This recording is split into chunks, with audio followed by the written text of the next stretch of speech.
चलिए नमस्ते। आज हम सब पढ़ेंगे नीमा की दादी। चलिए आपने पढ़ा होगा, एक बार आप हमारे साथ दोहराएंगे, देखेंगे कहीं त्रुटि तो नहीं हो रही है। नीमा दोपहर में 2 बजे स्कूल से लौटती है। अब इस पर देखिए आपको प्रश्न मिलेगा जब आगे पढ़ेंगे। तो नीमा कितने बजे स्कूल से लौटती है? 2 बजे। इस समय घर पर सिर्फ दादी होती हैं। वे कहीं नहीं आती जाती हैं। तो नीमा की दादी दोपहर में घर पर ही रहती हैं और कहीं आती जाती नहीं हैं। कभी बैठे बैठे सब्जी काट रही होती हैं। कभी कभी वो दोपहर में बैठे बैठे सब्जी काट रही होती हैं। घुटनों में दर्द रहता है, इसीलिए कभी वे अपने घुटनों में तेल मल रही होती हैं। उन्हें नीमा का बहुत इंतज़ार होता है। अब आपसे जो प्रश्न पूछा जाएगा कि बताइए नीमा की दादी कहीं आती जाती क्यों नहीं है? तो आप कहेंगे कि उनके घुटनों में दर्द रहता है, इसलिए कहीं आती जाती नहीं है। उन्हें नीमा का बहुत इंतज़ार होता है। वो नीमा का इंतज़ार करती रहती हैं कि नीमा कब आएगी। देखिए नीमा की दादी अपने घुटनों में तेल मालिश कर रही हैं। नीमा की दादी देखिए अब ये सब्जी काट रही हैं। तो कभी नीमा जब दोपहर को घर से स्कूल से लौटती है तो उनकी दादी कभी सब्जी काटते हुए मिलती हैं, तो कभी अपने घुटनों में तेल की मालिश करते हुए मिलती हैं। आपके घर पर भी कोई किसी के घुटनों में दर्द रहता होगा तो देखते हो तेल लगाती हैं, अपने मालिश करती रहती होंगी। घर के कुछ लोग होते हैं, तो इस तरह से नीमा की दादी भी अपने घुटनों में तेल मल रही हैं। आप समझ गए इसको? चलिए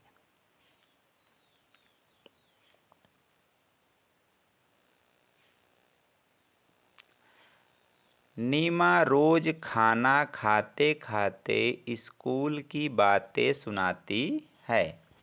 नीमा जब स्कूल से घर जाती है तो अपनी दादी से खाना खाते समय कहती है कि दादी देखो, आज मैं स्कूल में ये पढ़ी, मुझे सर ने ये सिखाया, आज हम खूब खेले, हमें ये बातें बताई गई। तो आप लोग भी जब स्कूल से घर जाएं तो आपके घर आपको जो भी अच्छे लगते हैं सबसे उनकी बातें बताया करिए कि हमारे दोस्त ने देखो ये काम किया, हमने ये किया, हमको जब अच्छा काम किए तो सर ने गुड बताया, वेरी गुड मिला। तो ये सब बातें आप लोग भी घर पर बताया करिए, ठीक है? तो नीमा रोज खाना खाते खाते स्कूल की बातें सुनाती है। किसे सुनाती बातें भाई? दादी को सुनाती हैं। किसे सुनाती हैं? दादी को।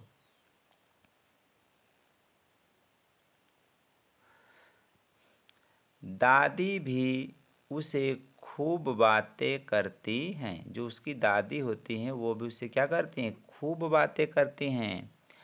शाम को नीमा खेलने जाती है। शाम को नीमा कहाँ जाती है? खेलने जाती है। एक दिन नीमा खेलने के लिए जाने लगी तो दादी बोली, नीमा थोड़ी देर बैठ जा। नीमा थोड़ी देर बैठ जा।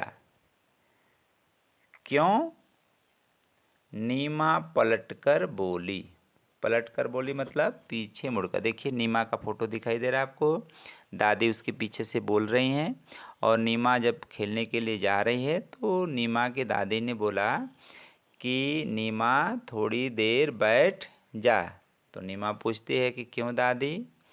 तो नीमा पलटकर बोली। पलटकर बोली मतलब पीछे मुड़कर बोली, यानी दादी की बात का जवाब दिया। मेरा समय नहीं कटता। मेरा समय नहीं कटता मतलब मैं घर पर बैठी बैठी बोर हो जाती हूँ, मुझे कोई काम नहीं रहता है। तू मेरे साथ रहेगी तो मैं तुझसे बातें करूँगी। ऐसा उसकी दादी ने बोला।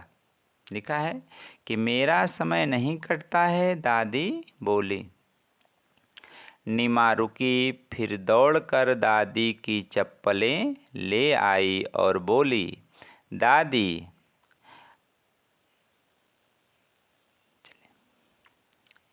नीमा रुकी, फिर दौड़कर दादी की चप्पलें ले आई और बोली, दादी आप भी मेरे साथ खेलने चलिए।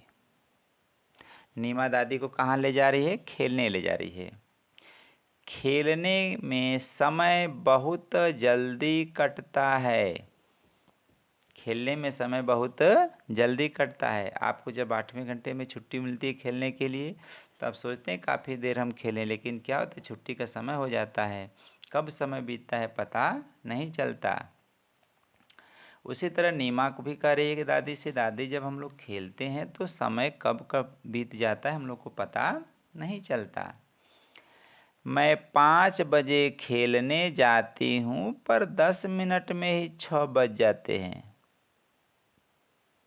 नीमा कहती है कि दादी मैं 5 बजे खेलने जाती हूँ पर 10 मिनट में ही 6 बज जाते हैं। इसका मतलब है कि नीमा कह रही है कि दादी 5 बजे मैं खेलने जाती हूँ और 6 कब बज जाता है पता ही नहीं चलता। जैसे 10 मिनट कब बीत जाते हैं पता नहीं चलता है, उसी तरह 1 घंटा मेरा बीत जाता है कब मुझे पता नहीं चलता। तो क्या आपके साथ भी ऐसा होता है कि आप जो है गए हों खेलने के लिए और आपकी मम्मी फिर कुछ देर बाद तुरंत बुलाने लगती हैं कि जल्दी से भाई आ जाओ खाना खा लो, तो आपको लगता हो कि अभी तो आए ही थे, इतना जल्दी समय कब बीत गया। आप कहते हैं मम्मी अभी तो 10 ही मिनट हुआ है, लेकिन समय कितना हो जाता है, ज़्यादा हो जाता है। तो इस बात का ध्यान रखना है कि खेलने में समय कब बीत जाता है पता नहीं चलता।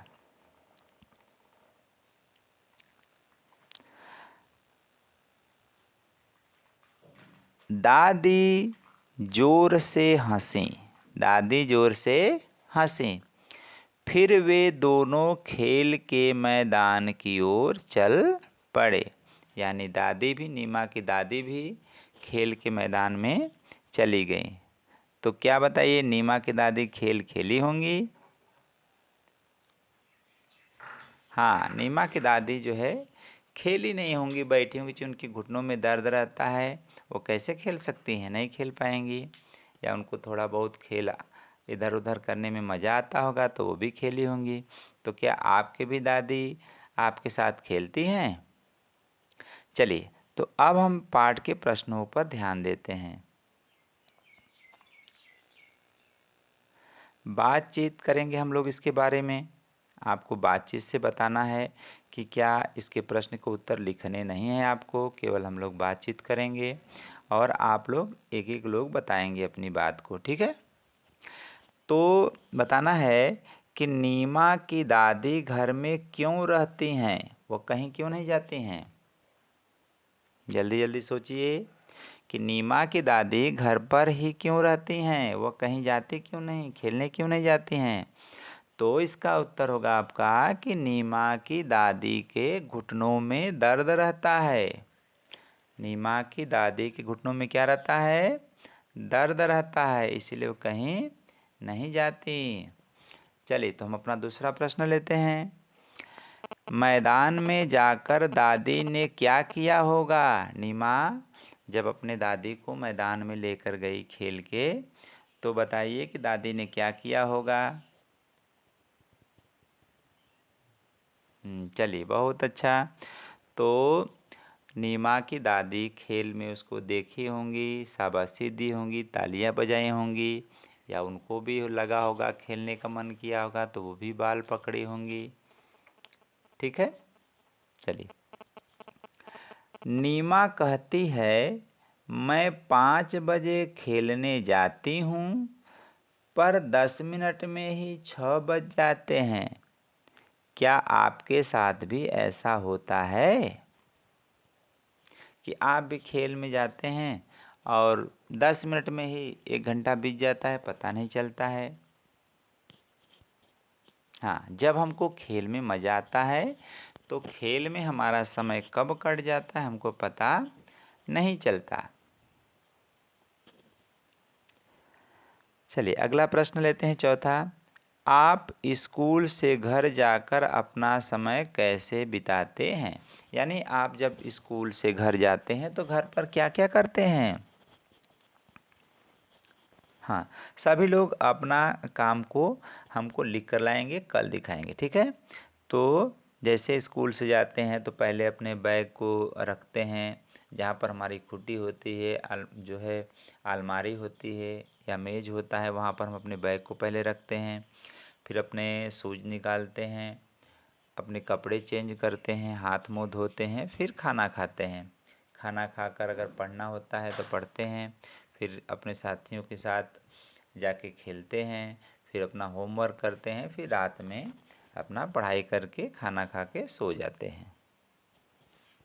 चलिए अब नीचे दिए गए प्रश्नों के उत्तर लिखना है, तो देखते हैं उत्तर कौन कौन बता लेता है जल्दी से। चलिए लिखा है इस कहानी में कौन कौन है। जो हम लोग कहानी भी पढ़ रहे थे, इस कहानी में आपको कौन कौन मिला? तो हम कहेंगे नीमा। कौन मिला? नीमा थी और उसकी दादी। नीमा और दादी।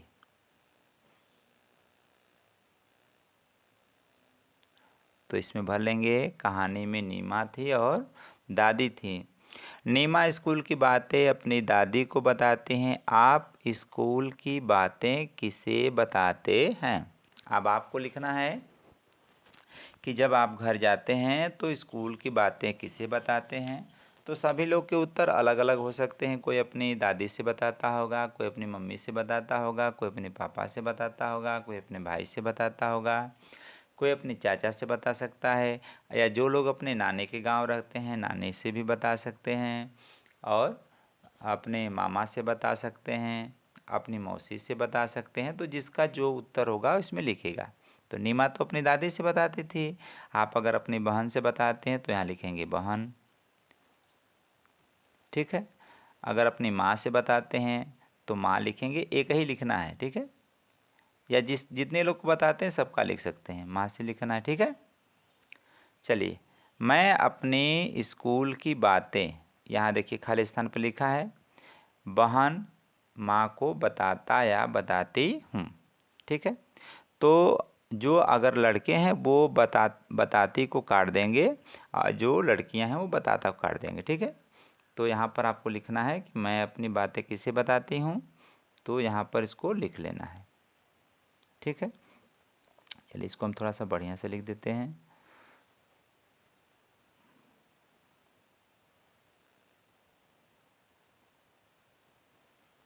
कि हम माँ से बताते हैं, ठीक है। तो यहाँ पर हम माँ लिख देंगे, ठीक है। इस कहानी में नीमा और दादी 9 और 10 से शुरू होने वाले कुछ शब्दों की सूची बनाइए। आपको अपनी जो इस पाठ में है 9 से जो शुरू होने वाले शब्द थे उसको लिखना है, और 10 से 2 वाले शब्दों को लिखना है। इस कहानी में नीमा और दादी हैं। 9 और 2 से शुरू होने वाले कुछ शब्दों को लिखना है। तो चलिए हम लोग फटाफट पहले खोजते हैं कि 9 से शुरू होने वाले कौन कौन से शब्द हैं। तो सबसे ऊपर वाले हम लोग शुरू करेंगे। शुरू से पहले तो हमको मिला नीमा। क्या मिला? नीमा। तो इसमें हम लिखेंगे नीमा,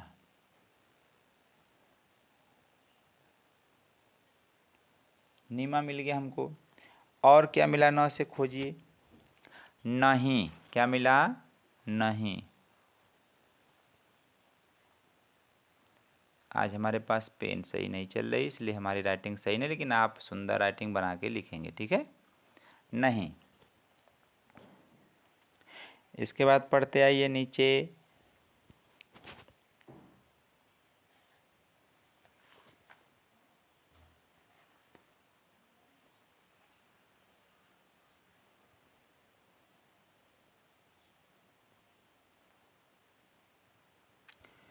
तो इस तरह आप खोज खोज करके अपने से लिखेंगे, सारे उत्तर हम नहीं बताएंगे, ठीक है। द वाले भी चलिए हम आपको एक दो ठो बता देते हैं। द वाले में देखिए एक शब्द आएगा दादी, क्या आएगा? दादी, ठीक है।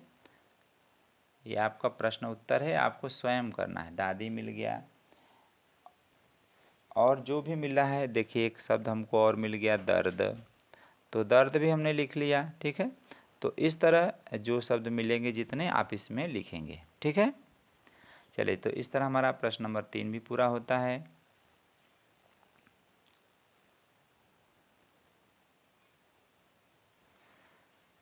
चलिए आगे देखते हैं। देखिए इन शब्दों को, शब्दों का खेल, शब्दों का खेल,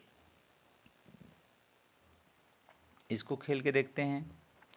नीचे कुछ वर्ण और कुछ मात्राएं दी गई हैं, ठीक है। कुछ वर्ण दी गई हैं, कुछ मात्राएं दी गई हैं, इन्हें जोड़कर अपने शब्द बनाइए और कॉपी में लिखिए। आपको क्या करना है, इन शब्दों को और मात्राओं को जोड़ करके आपको लिखना है। तो देखिए चित्र आपको दिया गया है, चित्र दिया गया है, चित्र को देख करके शब्द बनाना है, ठीक है। तो पहले हमको एक पहला चित्र जो मिला है, किस चीज़ का चित्र है? सही है। तो हम उसको खोजेंगे इसमें। देखिए तो कहाँ लिखा हुआ है? तो देखिए हमारा ये लिखा हुआ है तो, ठीक है। तो हम इसको लिखेंगे तो, और मात्रा क्या लगेगी? आ की मात्रा लगेगी। कौन सी मात्रा लगेगी? आ की। आ की मात्रा देखिए यहाँ पर लिखा हुआ है, तो लिखेंगे ता, फिर क्या लगेगा? ल। तो ल हमने लिखा, और फिर हमने आ की मात्रा लग बन गया हमारा ताला, ठीक है। अब इसी तरह जो जो हमको मिला, ये देखिए हमको बस दिख रही है, ठीक है। तो बस दिख रही, तो बस कैसे लिखा जाएगा पहले इसमें खोजते हैं। देखिए हमारा ये ब है, मिला ब, तो ब को यहाँ पर लिख लेते हैं, अपनी कॉपी पर लिखना है। तो ब लिख लिया, और फिर स, देखिए हमारे यहाँ पर स लिखा हुआ है, तो लिख दिया स, क्या बन गया? बस, ठीक है। इसी तरह ये देखिए हमारा कौन सा चित्र बना हुआ है? हाँ बहुत अच्छा, घर है ये हमारा। तो घर में देखते हैं घ, ये हमारा देखिए घ मिल गया, तो यहाँ लिखेंगे घ, ठीक है। और ये देखिए हमारा र मिल गया, क्या बन गया? घर, ठीक है। अब देखिए और जो मिला, ये देखिए क्या कर रही हैं, ये कौन है? अब आपको इन्हीं में से खोजना है, ठीक है। ये है नारी, क्या है? नारी। तो देखिए हमको 9 मिला, 9, तो हमने यहाँ पे लिखा 9, और आ की मात्रा लगा दिया ना, र लगा दिया, और ई की मात्रा लगा दिया, नारी, क्या बन गया? नारी। और इसमें कई शब्द बन सकते हैं, अब तो जो आसानी से आपको लगे उसको बनाइए, ठीक है।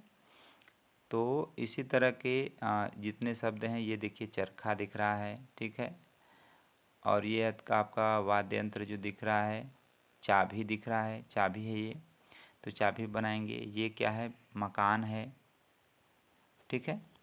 मकान है या स्कूल हो सकता है। तो इससे आपको शब्द को खोजना है, ठीक है। खोज करके बताना है, आपको हमने हिंट कर दिया है, इसके अनुसार आप बनाएंगे, ठीक है। चलिए अंतिम चित्र पर चलते हैं। इसमें देखिए कुछ अक्षर छूट गए हैं, उन्हें लिखना है। कुछ अक्षर छूट गए हैं, उसको इसमें लिखना है। तो चलिए अक्षरों को खोजते हैं। अ के बाद क्या आता है? आ, तो इसमें आ लिखेंगे। आ के बाद क्या आता है? ई, तो ई लिखेंगे। फिर ई के बाद क्या आता है? ई, ये लिखेंगे। ऊ लिखा है, ऊ के बाद क्या आता है? ऊ, ऊ के बाद क्या आता है? री, री ऐसे हमारा बनता है। फिर ए, आए, फिर क्या आता है? ओ, तो ओ हमने लिखा। फिर क्या आता है? आओ, तो हमने औ लिख दिया। इस तरह आप अपनी कॉपी में इसको पूरा करेंगे। चलिए 6वें पेज पर चलते हैं, इसके अगले वाले पेज पर। तो इसमें देखिए आपको कहानी में थोड़ा सा बड़ा कर लेते हैं, इसको आपको दिखाई देने लगे। इस कहानी में इंतजार शब्द आया है। अक्षर के ऊपर लगने वाली बिंदी को अनुस्वार कहते हैं। इसको आप लोग नोट कर लेंगे कि अनुस्वार किसे कहते हैं, तो कहेंगे अक्षर के ऊपर लगने वाली बिंदी को अनुस्वार कहते हैं। आप देखिए यहाँ पर एक शब्द लिखा है इतजार। क्या लिखा है? इतजार। में जैसे ही ई के ऊपर बिंदी लगाई गई बन गया इंतजार। क्या बन गया? इंतजार। ऐसे ही आपको कुछ शब्द दिए गए हैं, आपको उसको लिखना है। यहाँ पर लिखिए, लिखा हुआ है अक्षर में शक। क्या लिखा है? शक। और शक के ऊपर जो है बन लग गया बिंदी, बन गया शंख। क्या बन गया? शंख। इसका शंख का चित्र आपको सामने दिख रहा है।